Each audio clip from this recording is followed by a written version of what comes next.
কথায় আছে না যে যাকে যেই কাজে উৎসাহ দেওয়া হয় সেই কাজে তার আগ্রহ বাড়ে বেশি। সেই দিন একজন একবার পুরি বানাইছিল, হাইরে উৎসাহ, এখন সে আবার আজকে নিয়ে বসছে। যারা দেখেন নাই দেখতে থাকেন। আসসালামু আলাইকুম, সুমনি বলতেছি, সুমনিজ ব্লগ পেজ থেকে চলে আসছি আরেকটি নতুন ব্লগ নিয়ে আপনাদের সবার কাছে। কেমন আছেন সবাই, কি অবস্থা? যাই হোক, আজকে রান্না বান্না বেশি একটা করব না, খালি ভাজি ভুজি এই ডিম এগুলো করব, কারণ এই কয়দিন বেশি মাছ মাংস খাওয়া হয়ে গেলে আমার আবার একটু ক্ষান্ত দিই আমি, মানে কি বলবো আর। আর মুরগি তো রান্না করার লাগে। আর এই যে নিয়ে বসছি, আমার আরেকটা আছে যাকে নিয়ে আমি দুপুরবেলা আমি রান্না বান্না সেটা কাজ করে তারপরে বসি। সে কিন্তু জানে না ভিডিও করতেছি, তার সামনে মোবাইলটা ধরলেই সে এই যে ব্যায়াম করে, দেখেন ব্যায়াম করে আর খায়, ব্যায়াম করে আর খায়, শরীরে লাগে কিছু। আর ওই যে চিপাই গিয়ে বসছে, তার ওই যে করে কি দেখেন।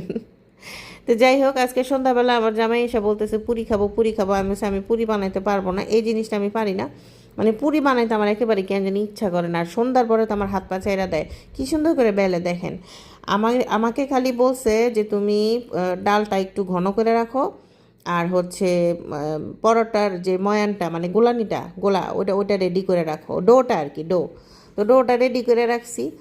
আমার তো মানে কি বলবো, যে এই সন্ধ্যার পরে আমার কেউ কাজ দিলে না, আমার না পাকের ঘরে আসতে আর মন চায় না। আমার মনে হয় পৃথিবীর প্রত্যেকটা নারীরই এই দশে সারাদিন কাজ করে সন্ধ্যার পর আর আসতে মন চায় না। আমি ভাই এত অ্যাক্টিভ থাকতে পারি না। তো যাই হোক, ও আবার আইসা নামাজ পড়ে এসে মাগরিবের নামাজটা পড়ে এসে নিজে নিজে পুরি বানাইতেছে, আমি জানিও না বুঝিও না।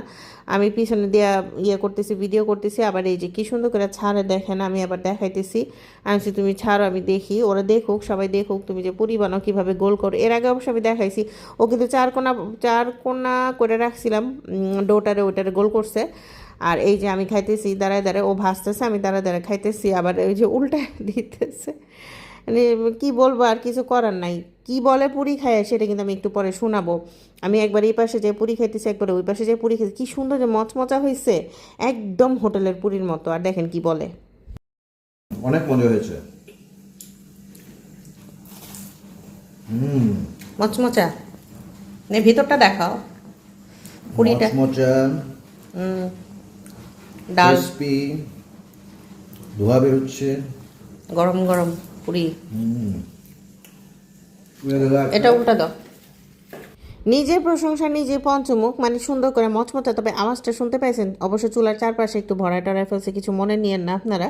তো মচমচা হয়েছে, আসলেই মচমচা হয়েছে, একদম হোটেলের পরোটা মানে সরি পুরীর মতো।